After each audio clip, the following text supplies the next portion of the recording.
Hey everyone, welcome to my channel. तो आज हम करेंगे terms related to sound waves. हम कर रहे हैं sound chapter number 13, Cordova publication, class 8।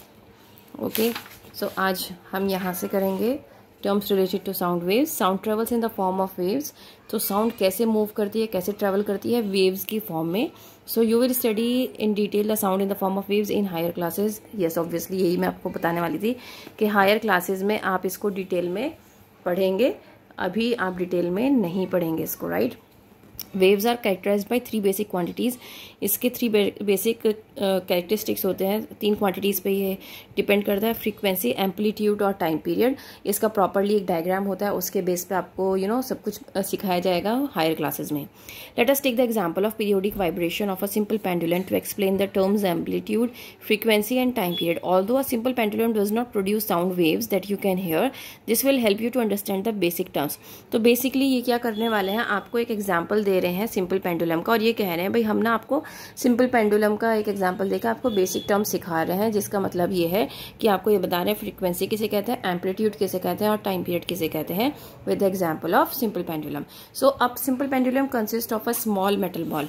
Simple pendulum किससे बना होता है, छोटी सी स्मॉल मेटल बॉल से बना होता है, कॉल्ड बॉब। उसको हम क्या कहते हैं, बॉब कहते हैं। Suspended bye a long thread, जो कि किससे लटका हुआ होता है, एक लॉन्ग थ्रेड से लटका हुआ होता है। From a rigid support that the bob is free to swing back and forth. और एक सपोर्ट के थ्रू वो टंगा हुआ होता है जो कि रिजिड होता है, मतलब उससे वो जो बॉल है वो गिरेगी नहीं। सो एक बहुत अच्छा सपोर्ट के साथ वो स्विंग कर रहा होता है और वो बैक एंड फोर्थ स्विंग करता है। तो आप यहाँ पर एक ड्राइंग देख सकते हैं जिसमें आपको दिखा रखा है रिजिड सपोर्ट क्या है और कहाँ से एक लॉन्ग थ्रेड के थ्रू सस्पेंड किया हुआ है एक मेटल बॉल को। ठीक है, अब यहाँ पर जो बैक एंड फोर्थ कहा है, बैक एंड फोर्थ मीन्स उसकी अगर ये पोजीशन है, उसको जैसे ही उसको आपने पुश किया तो वो पेंडुलम कैसे मूव करना स्टार्ट करेगा, तो एक्सट्रीम पोजिशंस पर जाएगा, back and forth, back and forth, back and forth. So that is the position that they are saying कि बॉब जो है वो आराम से स्विंग करेगा back and forth. So the motion of the bob of a pendulum from one extreme position to the other extreme position and back is called one oscillation of the pendulum. तो basically एक pendulum यहाँ से start हुआ, ठीक है, यहाँ से move किया, वापस आके इधर गया और फिर इधर आया, ये उसका एक ऑसिलेशन कहलाता है। यहाँ से स्टार्ट होके यहीं पर ख़त्म होना है। पहले यहाँ से स्टार्ट होके इधर गया, फिर यहाँ वापस आके इधर आया और फिर जब यहाँ आएगा, that is your one oscillation. Okay, so for example in figure 13.8 यही फिगर है, ठीक है। So motion of the pendulum bob from its extreme position B to another extreme position C and back to B is called one oscillation. ये मैंने आपको समझा दिया है कैसे इन्होंने बताया है। Amplitude of the pendulum, amplitude क्या होता है, as the pendulum oscillates to and fro, the maximum displacement of the bob from its mean position on either side is called the amplitude of the pendulum. So basically amplitude क्या होता है, mean position से either side, मतलब या तो इस left में या फिर राइट में, किसी भी साइड में जो उसका मैक्सिमम डिस्प्लेसमेंट होता है, मतलब मैक्सिमम मूवमेंट होता है एक मीन पोजिशन से, दैट इज योर क्या होता है, amplitude. So the displacement A B और ए सी, ये जो डिस्प्लेसमेंट है ये एम्पलीट्यूड है पेंडुलम का। It is denoted by A and is measured in metres. So ये इसको हम डिनोट करते हैं ए से और मेजर किया जाता है मीटर्स में। एम्पलीट्यूड को ए से हम डिनोट करते हैं और इसकी यूनिट क्या होती है, मीटर होती है, ठीक है। When the object oscillates in the air the amplitude of oscillation gradually decreases due to the resistance of air.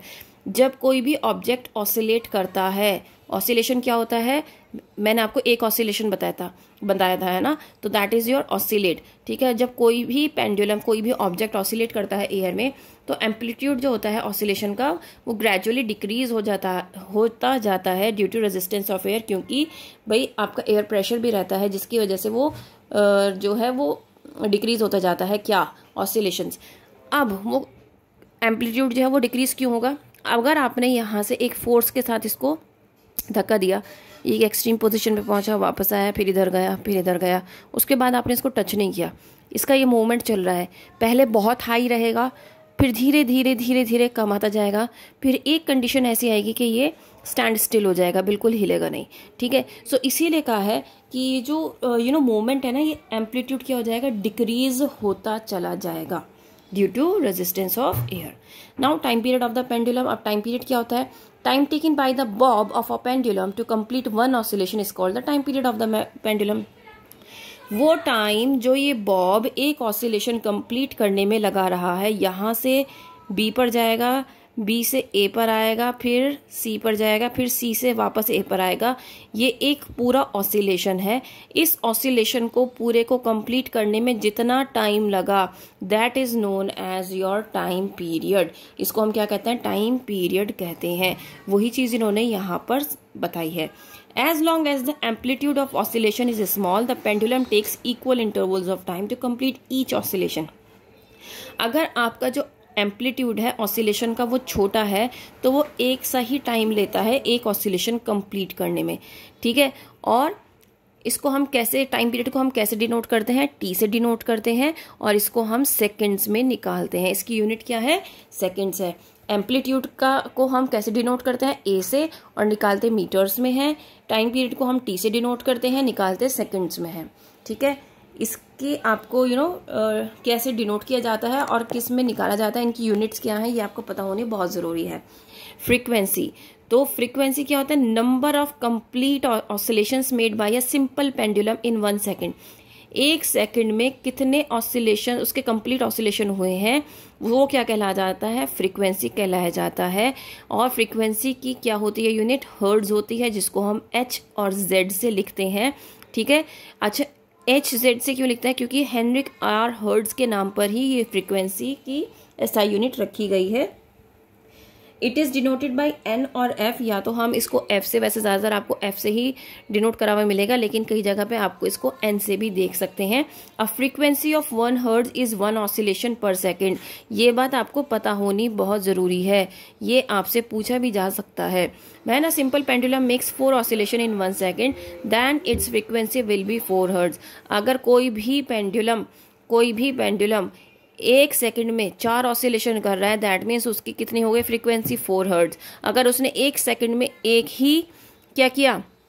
He oscillation complete किया, तो उसकी फ्रीक्वेंसी हो गई 1 हर्ट्ज। ओके, तो इस तरीके से क्या करते हैं हम, ये प्रैक्टिकल कराया जाता है स्कूल में, ठीक है। पेंडुलम वाला प्रैक्टिकल जरूर कराया जाता है, और उसके लिए आपको ऑब्जर्वेशंस भी लिखनी होती है। देन ऑब्जर्वेशंस लिखने के बाद आपको उनकी वैल्यूज भी निकालनी होती है, तो ये वाला जरूर कराया जाता है स्कूल में।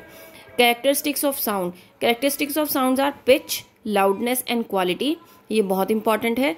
Two of the main characteristics of the sounds are pitch and loudness, which in turn are determined by the frequency and amplitude of the wave respectively. तो बेसिकली यहाँ पर जो दो है, पिच मतलब ऊंची नीची, है ना, आवाज ऊंचा कहते हैं ना, हम बहुत तेज आवाज में बोलते हैं, अरे आवाज नीची करके बात करो, तो और लाउडनेस, अरे बहुत लाउड म्यूजिक चल रहा है ना, तो दैट मीन्स वो क्या है, वो फ्रीक्वेंसी है, वो एम्पलीट्यूड है जो हम बात कर रहे हैं। तो पिच क्या होता है, basically pitch is the characteristic of sound by which you can distinguish a shrill sound from a grave hoarse sound even though the two sounds have the same loudness, ठीक है। अब पिच क्या होती है, ये एक कैरेक्टरिस्टिक है किसकी, साउंड की, जिससे आप डिस्टिंग्विश कर सकते हो, मतलब आप पहचान सकते हो कि मतलब किस तरह की साउंड वो आ रही है। बहुत डरावनी साउंड भी हो सकती है, खतरनाक साउंड भी हो सकती है, और वो मतलब उसकी कई बार क्या होता है कि दो साउंड्स जो हैं वो सेम लाउडनेस में भी क्रिएट की जा सकती हैं। So pitch is a subjective measurement, however the pitch of a sound depends upon the frequency of vibration. तो पिच क्या है, एक सब्जेक्टिव मेजरमेंट है जिसको जो कि डिपेंड करता है वाइब्रेशन, फ्रीक्वेंसी ऑफ वाइब्रेशन, ठीक है, कितने वाइब्रेशंस हुए हैं बेसिकली आप तक वो आवाज पहुंचने में। So the pitch of the sound produced by an object vibrating with the low frequency is low and sound is called a grave और फ्लैट साउंड, ठीक है। अब यहाँ पर ये समझने वाली बात है, लो फ्रीक्वेंसी है, लो पिच है, तो ग्रेव और फ्लैट साउंड होगी। अब यहाँ पर देखो ड्रम की है, the pitch of low frequency sound is low. जितनी भी लो फ्रीक्वेंसी साउंड होती है उसकी पिच क्या होती है, लो होती है। ये आपको याद रखना है, ये बहुत इंपॉर्टेंट है, ठीक है।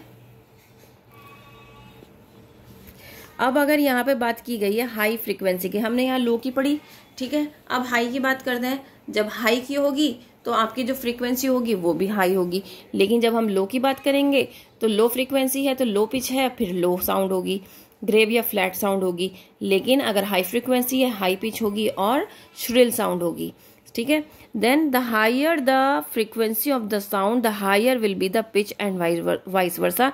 जितनी ज्यादा फ्रीक्वेंसी होगी उतनी ही ज्यादा पिच होगी, या फिर आप कह सकते हैं जितनी ज्यादा पिच उतनी ही ज्यादा फ्रीक्वेंसी। तो यहाँ पर एग्जाम्पल इन्होंने लो के लिए ड्रम का दिया है और यहाँ पर उन्होंने हाई के लिए विसल का दिया है। ये बहुत ही आसानी से आप इसको रिलेट कर सकते हैं। The voice of children and women is shrill as compare to the voice of man. ये हम जानते हैं, हम चिल्लाते हैं तो कहते हैं, कान पे हाथ रख लेते हैं ना जेंट्स, वो इसीलिए रखते हैं कि भैया बहुत तेज चिल्लाती हैं लड़कियां। This is because children and women have short vocal cords which therefore vibrate with a high frequency to produce high pitched shrill voice. ऐसा इसलिए होता है भाई, गॉड ने हमें छोटा सा वोकल कॉर्ड दिया है जिसकी वजह से जो हमारी हमारी आवाज़ है वो उसकी जो पिच है वो बहुत ज़्यादा हाई रहती है, क्योंकि उसकी फ्रीक्वेंसी हाई रहती है। और मैन का जो होता है ना वोकल कॉर्ड बहुत लार्ज होता है, जिसकी वजह से उनकी जो फ्रीक्वेंसी होती है वो लो होती है और इसी वजह से लो पिच्ड उनकी वॉइस निकलती है, साउंड निकलती है। The wings of the bee and the mosquitoes vibrate with a high frequency. आपने यहाँ पर एग्जांपल दिया है बी का और मॉस्किटोज का कि जब जितनी ज़्यादा हाई फ्रीक्वेंसी होती है तो उनके जो विंग्स है ना वो वाइब्रेट करते हैं, तो sound produce by them is shrill and high pitched. इसी वजह से जब वो हमारे कान के पास आते हैं पी पी पी पी करते हैं तो हमें बहुत इरिटेशन महसूस होता है। इसी वजह से उनकी जो साउंड होती है वो बहुत हाई होती है। When the skin of the tabla और the strings of a guitar I tighten, जब तबला और गिटार के स्ट्रिंग टाइट होते हैं तो उनकी जो साउंड होती है ना वो बहुत हाई पिच होती है, उसकी बहुत हाई पिच होती है। जबकि अगर वो लूज हो जाए तो लूज होने में उसकी साउंड की जो पिच है ना वो इतनी हाई नहीं रहती। फ्लूट में क्या होता है, sound is produce by the vibrating column of air. Vibrating column जो होता है ना उससे साउंड निकाली जाती है। फ्लूट में आपको पता होता है कि उसमें होल्स होते हैं, कभी एक होल को बंद कर दिया कभी दूसरे को बंद कर दिया, इस तरीके से उस फ्लूट को बजाया जाता है। तो उसी के अकॉर्डिंग क्या करते हैं तो वो वाइब्रेशन क्रिएट करते हैं जिसकी वजह से साउंड्स निकलती हैं। When more holes of the flute are closed a note a sound of particular frequency of lower pitch is produce.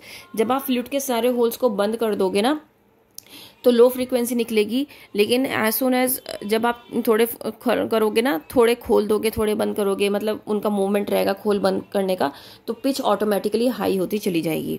ठीक है, यहाँ पर ऐसे ही एग्जाम्पल दिया है कि ड्रम स्टिक से अगर आप बहुत सारे कांच के प्यालों को रख दो तो उसकी जो आवाज़ होगी वो कैसी होगी, वही सब चीज़ें उन्होंने यहाँ से आपको बताया है। ठीक है, then loudness, it is common experience that when you shout, जब हम चिल्लाते हैं तो हम बहुत ज़्यादा लाउड साउंड निकालते हैं, और जब हम हल्के से बोलते हैं ना कान में फुस फुस करते हैं, जैसे मम्मा कहती है अरे कान में क्यों फुसफुसा रहे हो, ज़ोर से बोलो जो बोलना है ना, कहती है ना कभी कभी मम्मा। तो वो इसीलिए कहती है कि जब आप विस्पर करते हो ना तो वो क्लियर नहीं होती है, फीबल साउंड होती है, वो क्लियर नहीं होती है। ठीक है, और जब आप बहुत ज़्यादा करीब जाके आप कान में बात करते हो ना तो उससे वो ज़्यादा क्लियर भी नहीं होती है, इसीलिए। So loudness is a characteristic of sound by which a loud sound can be distinguished from a faint sound even though both have the same pitch. तो loud जो है, loudness जो है वो characteristic है एक sound की, जबकि loud sound को हम बता सकते हैं कि भाई ये बहुत तेज आवाज है या ये धीमी आवाज है, तो ये चीज हम आराम से डिफ्रेंशिएट कर सकते हैं, राइट। अगर पिच भी सेम होगी ना तब भी हम लाउडनेस को और फेंट आवाज को हम डिस्टिंग्विश कर सकते हैं। अगर मैं आपसे नॉर्मल जैसे मैं आपको समझा रही हूँ, ठीक है, उसके बाद में अब मुझे बताना आपको क्या डिफरेंस समझ में आया। हाँ, तो मैं ये कहना चाह रही थी कि लाउडनेस जो होती है वो कैरेक्टरिस्टिक होती है साउंड की। तो आप देखो मैंने ना एकदम से वॉइस जो है ना अपनी कम करी, लाउडनेस कम करी, है ना, तो आपने एकदम से डिस्टिंग्विश कर लोगे कि भाई यहाँ पर आवाज़ की जो पिच है ना वो हाई हुई है या लो हुई है, लाउडनेस कम हुई है या ज़्यादा हुई है। ठीक है, तो ये मैं आपको डिफरेंस समझाना चाह रही हूँ। Okay, so loudness of sound is directly proportional to the square of the amplitude of the vibration producing the sound. तो इन्होंने क्या कहा है कि लाउडनेस जो है वो एम्पलीट्यूड के स्क्वायर के प्रोपोर्शनल होता है, मतलब एम्पलीट्यूड जो है वो ट्वाइस हो जाता है अगर लाउडनेस 4 टाइम्स इंक्रीज होती है। When you strike a drum softly, its skin vibrates with a smaller amplitude and a soft sound is called produced. तो यहाँ पर क्या है, अगर आप बहुत सॉफ्टली ड्रम बजा रहे हो तो ये आपकी जो उन्होंने पिच बनाई है इस तरीके से मूवमेंट होगा, मतलब ये सॉफ्ट साउंड है, स्मॉल एम्पलीट्यूड बन रहा है ना। Then when you strike the same drum harder its skin vibrates, जब आप उसी ड्रम को जोर से बजाओगे तो आप देखो जो डिस्प्लेसमेंट है ना, ये जो डिस्प्लेसमेंट है ये कम हो गया है ना, तो इसका मतलब लार्जर एम्पलीट्यूड हो गया जिसकी वजह से लाउड साउंड निकल के आएगी। So there are other factors also which affect the loudness of sound like surface area of the vibrating object, distance from the vibrating object, density of the medium. तो ये आपके लिए इंपॉर्टेंट पार्ट है, इसको आपको याद करना पड़ेगा कि कौन कौन से ऐसे फैक्टर्स हैं जो लाउडनेस ऑफ साउंड को अफेक्ट करते हैं, तो ये आपको पता होने ज़रूरी है, ठीक है।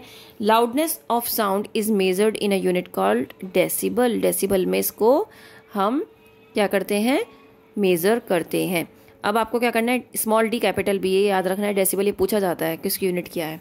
The following table gives some idea of the loudness coming from various sources. So rustling of leaves very faint 10, loudness level भी गिवन है, तो ये एक बार आप अच्छे से इसको देख लेना क्योंकि ये इम्पॉर्टेंट है, ठीक है। Now quality, it is the characteristic of a sound that enables us to distinguish between two sounds of the same pitch, loud and loudness produced by two different sources. It depends upon the waveform of the sound. तो quality से हम क्या बता सकते हैं, अगर किसी भी हमारे सामने दो आवाज़ें रखी गई, दोनों की पिच भी सेम है, लाउडनेस भी सेम है, बट क्वालिटी डिफरेंट है दोनों की, तो हम उसमें डिफ्रेंशिएट कर सकते हैं बहुत आराम से, है ना। For example, you can recognize your family members by their voice without seeing them because each of them has a voice of different quality, है ना। ये तो साफ सीधी बात है, हम आराम से पहचान लेते हैं कि भाई हमसे कौन बात कर रहा है। फ़ोन पे मम्मा बात कर रही है, पापा बात कर रहे हैं, है ना। या फिर अगर आपकी सिस्टर बात कर रही है या बड़ी सिस्टर बात कर रही है, छोटी सिस्टर बात कर रही है, राइट, आराम से उनकी आवाज़ पहचान लेते हैं ना बगैर देखे भी, क्योंकि हम उनकी आवाज़ को पहचानते हैं। तो क्वालिटी ऑफ साउंड क्या कहलाता है, टोन कहलाता है, ठीक है। Some vibrating objects produce sounds of single frequency, for example a tuning fork. Some vibrating objects do not produce a sound of single frequency, they also simultaneously produce sounds of other frequencies, for example guitar and sitar. अब यहाँ पर ये बात क्या कह रहे हैं कि जैसे कि ट्यूनिंग फॉर्क है, वो क्या करता है, वो सिंगल फ्रीक्वेंसी की, एक ही तरह की फ्रीक्वेंसी की आवाज़ निकालता है, एक ही तरह की आवाज़ निकालता है। लेकिन अगर हम गिटार और सितार की बात करें तो उसमें वेरिएशंस आते रहते हैं। भाई मूवमेंट हमारी फिंगर्स का किस तरीके से होगा उसके अकॉर्डिंग हम उसमें वेरिएशंस ला सकते हैं, अलग अलग तरह के साउंड्स निकाल सकते हैं, अलग अलग तरीके का म्यूजिक उसमें हम निकाल सकते हैं। सो इसी को हम क्या कहते हैं, they produce the sound of single frequency called the basic और फंडामेंटल फ्रीक्वेंसी। तो इस तरह का वो बेसिक और फंडामेंटल फ्रीक्वेंसी का साउंड निकालते हैं। Along with it they produce a mixture of sounds of other frequencies, जिसको हम कहते हैं हार्मोनिक्स। जैसे कि मैंने आपको बताया कि एक म्यूजिक बनाने के लिए वो अलग अलग तरह की आवाज़ें भी निकाल सकते हैं, उसमें से साउंड निकाल सकते हैं। So different instruments depending on their shapes and size produce different number of harmonics of different relative loudness. That is why you can distinguish a sound produced by an instrument from that produced by another instrument. इसीलिए हम किसी भी instrument का, अब तबला बज रहा है और सितार बज रहा है, तो हम बता देंगे भाई ये तबले की आवाज़ है और ये सितार की आवाज़ है। ऐसी अगर सितार और गिटार दोनों बताया जाए तो हम बहुत आराम से बता सकते हैं कि सितार, ये सितार की आवाज़ है और ये गिटार की आवाज़ है, राइट। तो हम डिफ्रेंशिएट कर सकते हैं क्योंकि दोनों को जो एम्पलीट्यूड है वो थोड़ा सा डिफरेंट होता है ना, उनकी जो साउंड होती है वो डिफरेंट होती है, ठीक है। उम्मीद करती हूँ इतना आपको समझ में आया होगा। ये वाला पार्ट हम नेक्स्ट वीडियो में करेंगे। That's all from my side, thank you.